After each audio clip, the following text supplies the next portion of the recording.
Hello viewers, at first welcome to my Mauni IT channel. কারো কিছু করার অর্থে আমরা সাধারণত বলি আমার কাজটি করার কথা,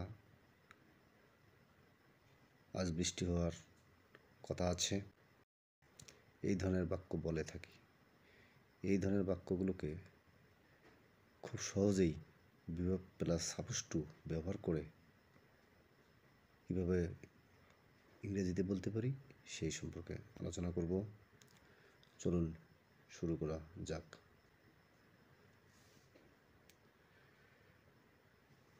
Bibhab plus suppose to meaning. 1 number was slash were suppose to এর অর্থ হচ্ছে কথা ছিল। 2 number am slash is slash suppose to এর অর্থ হচ্ছে কথা আছে। প্লাস বিভাব plus suppose to plus PV plus extension. For example, you are suppose to go home study. গতকাল আমার বাড়ি যাওয়ার কথা ছিল। বাক্যটি পাস্ট টেন্স হয়, এর পরে ওয়াজ বসেছে। I am suppose to go home today. আমার আজকে বাড়ি যাওয়ার কথা আছে। বাক্যটি প্রেজেন্ট টেন্স হয়, এর পরে অ্যাম বসেছে। You are suppose to phone me. তোমার আমাকে ফোন করার কথা ছিল। বাক্যটি পাস্ট টেন্স হয়, ইউর পরে ওয়ার বসেছে। You are suppose to phone me. তোমার আমাকে ফোন করার কথা।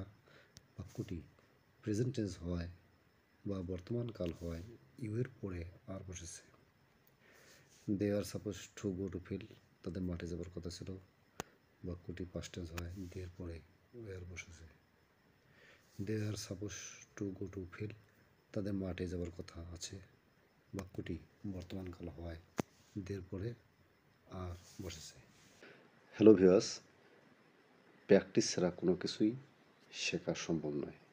তাই প্র্যাকটিসের জন্য একটি বাংলা বাক্য বলতেছি। তোমার ইংরেজিতে কথা বলার কথা আছে, অবশ্যই কমেন্টে লিখে জানাবেন। If you like the video, like, comment and subscribe. Thanks to all.